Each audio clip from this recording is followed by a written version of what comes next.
of the US military bases that are present in the Middle East, because it gives you a sense of where these attacks have taken place by Iran.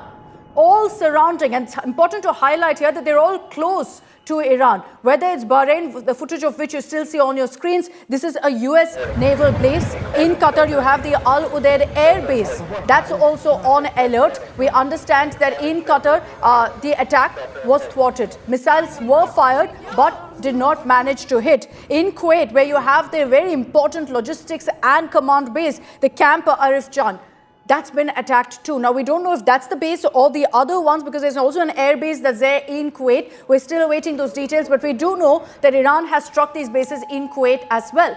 In the UAE, where you have several bases again, including the very important Al Dhafra air base, that's been attacked.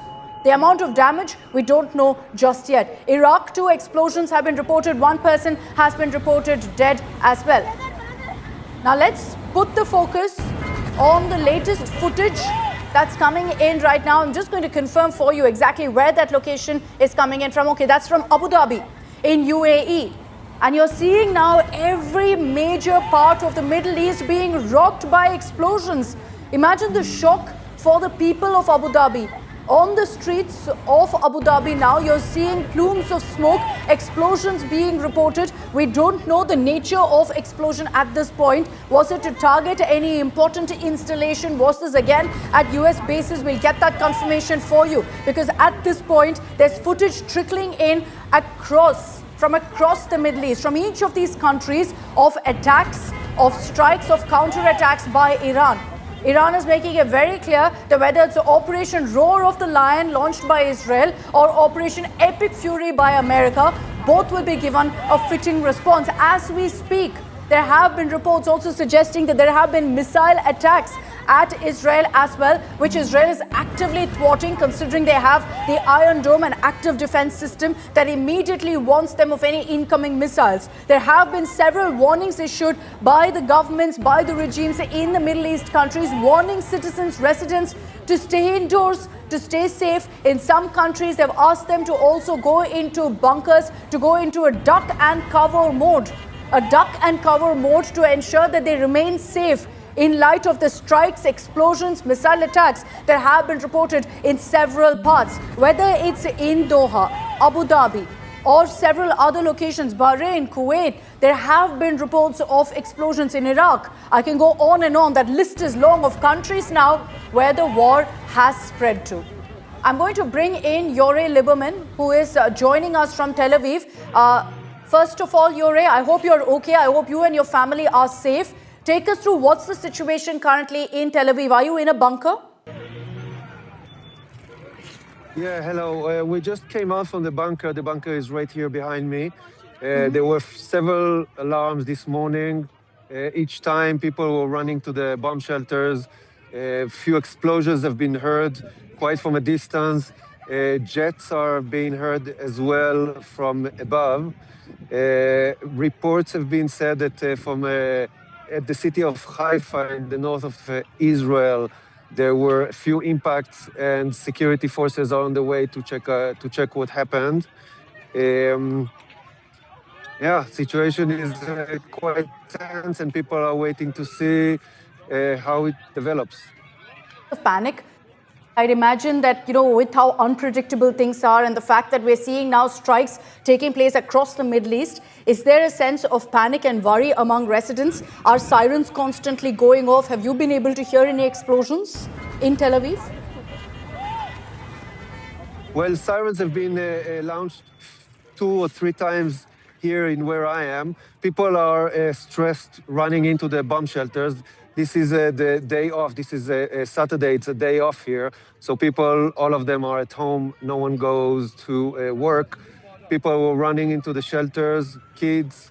We could see some dogs being brought in. Yeah, not really panic because people are used to it, but it's not a good situation and people are not feeling comfortable. Right now, there, Yore, about the current situation and how perhaps things could pan out in the next few days.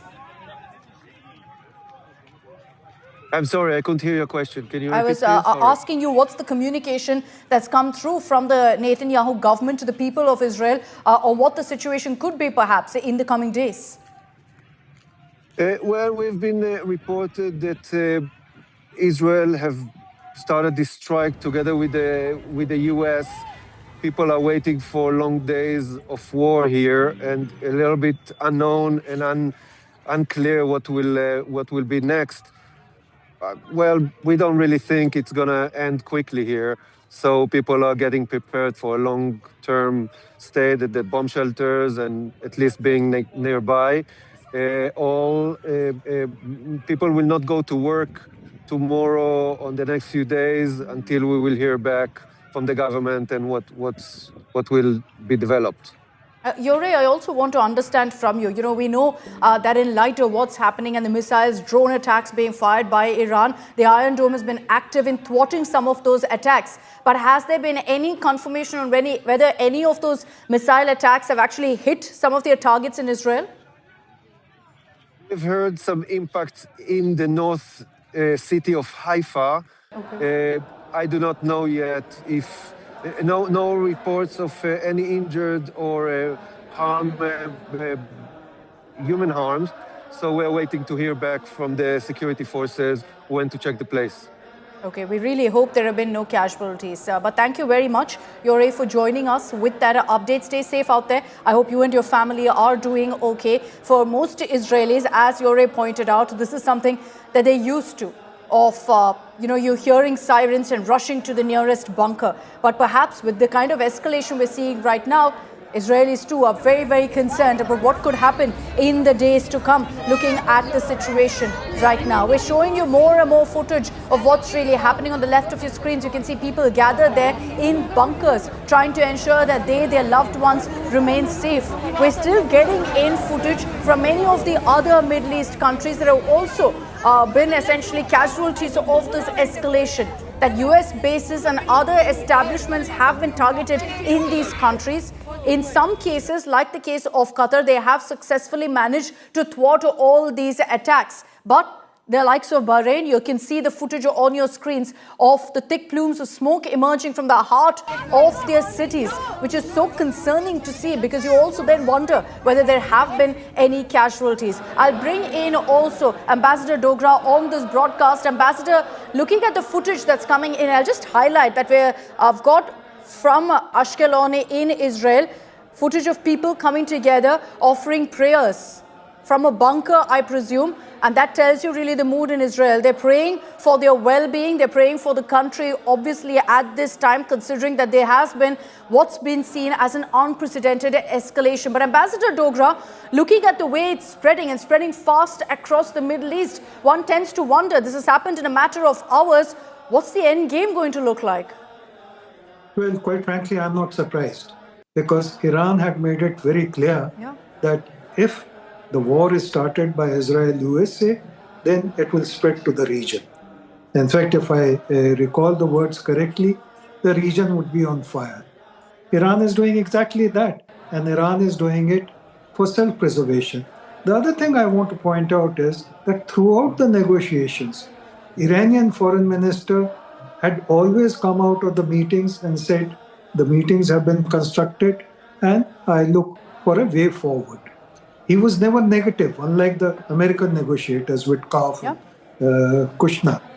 But America wanted to go to war, not for any specific reasons of Iranian mistakes or Iranian provocations, but because Trump wanted war and Netanyahu wanted war. Having started the war, now they have to bear the fruits of their actions. And the consequences are not going to be limited over today, tomorrow, or the day Ambassador after. Dogra, they've thought this through. That Trump would have known full well that this perhaps was coming, that there could be attacks on US bases.